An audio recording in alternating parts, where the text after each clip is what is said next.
everyone and welcome back to my channel. Today's video is all about spring cleaning your beauty stash. So be it your skincare, your makeup, your brushes, you name it, it's time to clear it out because it's springtime, and what better time to do it than now? We're probably January, but still. This is something that I do every 3 months or so, and I'm going to explain why.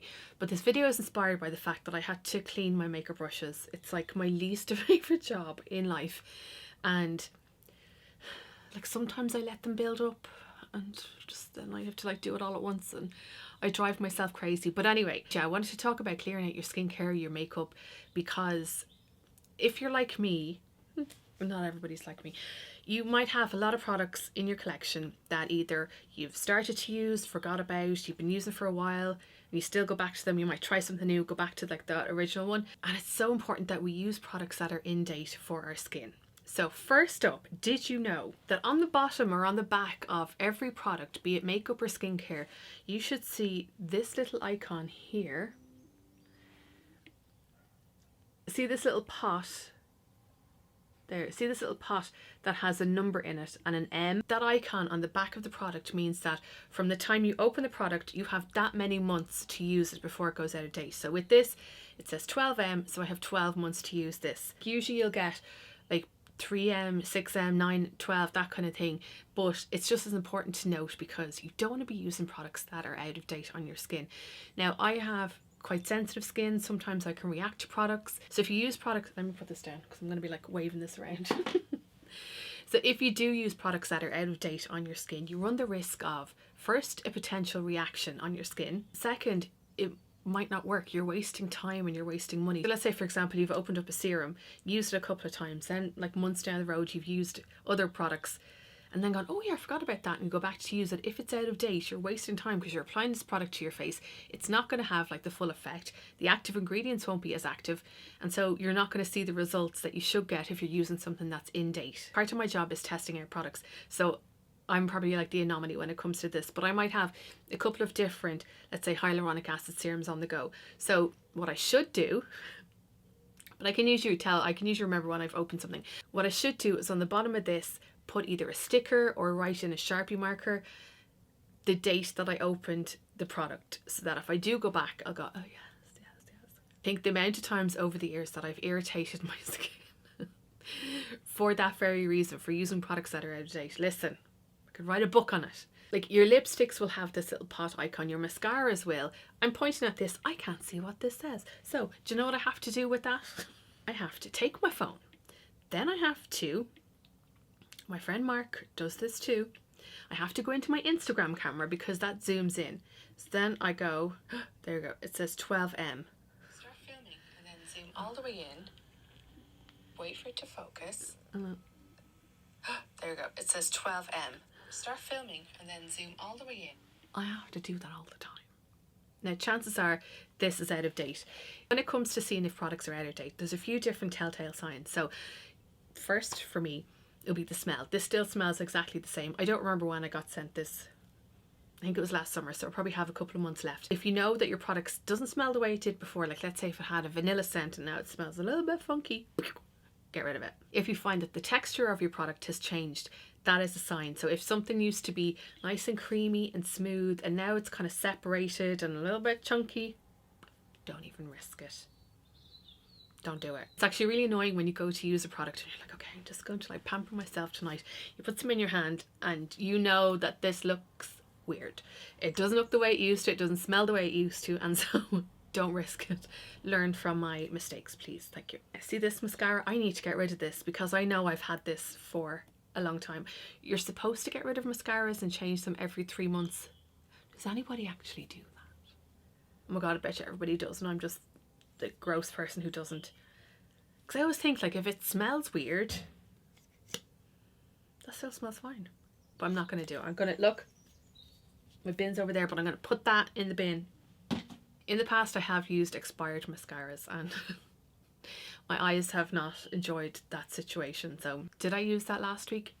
Yes, I did. But I'm not going to use it anymore. I do have a spare one here. Just in case if you see me using it in the future, that's the new one. That's the old one, okay?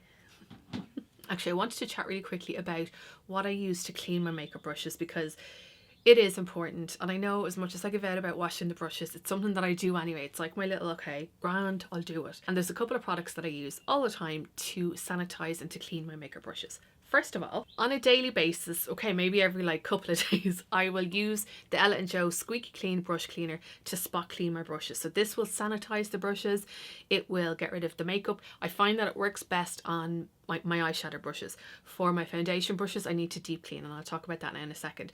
So you can, it says here, you can spray directly on brush hairs and swirl in circular motions on a disposable material, like so like a paper towel or something. I have a towel up here that I use specifically for cleaning my makeup brushes, and what I like to do sometimes is either I'll spray or I'll take this part off, pour it in here, and kind of dip my brushes in if I feel like I wanted to get like a proper clean.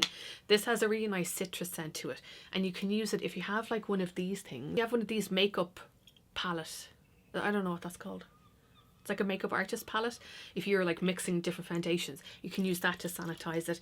If you have what do you call them things, eyelash curlers, you can sanitize that as well. You can sanitize your makeup bag if you want. It's just a really handy thing to have.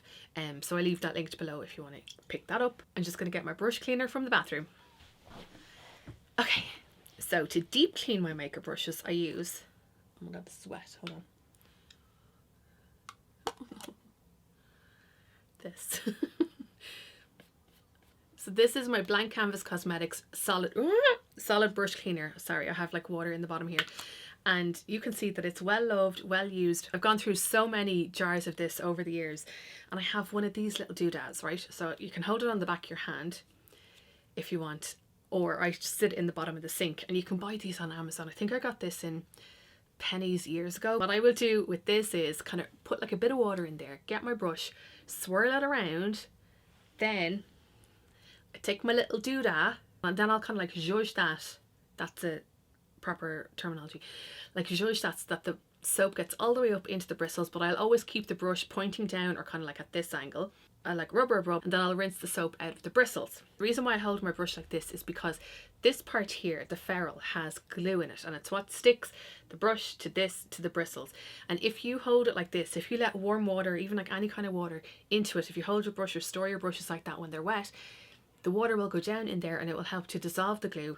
The head will fall off, you'll be raging, and you'll have no brushes and you have to buy a new brush. So I'll always dry them either upside down or like flat. Sometimes I'll get my hairdryer and kind of hold it like this and like let the hairdryer take out like the heavy wet of that. But yeah, I try to spot clean my brushes every couple of days or so, and then when it comes to deep cleaning the brushes, I'll do that every week or so. It's just a way of keeping everything clean, because you don't want like bacteria then to go into your products, or especially if you're using kind of cream products as well, because that could get messy and gross. The end of March, that'll be my first quarter. I did this at the start of the year. I'm going to do it at the end of March, go through all of my products and get rid of anything that's out of date, that smells funny, that looks funny, that I know I've had a little bit too long, you know. Because I get sent a lot of products to test out, I'm so conscious of opening products, because when I open this, I know I only have 12 months to use it. Now this probably won't even last 12 days because I love it so much. I'm going to open it. It's new from the Body Shop. Oh, that's gorgeous. Sorry, they sent their new chamomile cleansing butter. I love the texture of this. I'm not gonna like get stuck in. I do find that I go through cleansers really quickly, shower gels, shampoos and conditioners. So for me, it's the likes of foundations, mascaras. Now it'll be blushes, because I seem to have like a heap of blushes to go through. Let me see. See this blush? I know I've had that for ages. It's the Up Cosmetics one, and this says 12 months. It smells fine. Powders tend to store that little bit better than creams, but if I was unsure, I would. It smells fine, it looks fine. I have it on now, so I'm hoping it's fine. No, it is fine. I think I've only had this probably since like the end of the summer last year. I do have a few more months to use this, but do you know what? I need to use more. I feel like a little bit goes a long way. So if you have something that you have to use within 12 months, and like eyeshadow palettes, I've had eyeshadow palettes a long time and it's still there, like this one, par exemple. See this one? I bought this in France with Catherine back in 2018. Still have it. Now if I used this and it gave me any kind of a reaction, it would be gone, and I'm going to risk it. Now this probably says 18 months. How about 180 months? But anyway, that's what I'm going to be doing at the end of the month, going through everything. And I just wanted to give you a little heads up and maybe encourage you or inspire you to go through your products to see what's in date, what you're unsure of, what you know has to go. So what we put on our skin is lovely, it's in date, and it's gonna actually work. Throwing out my mascara right now. But thank you so much for watching, and I'll see you in my next video, and I'll chat to you soon. Goodbye.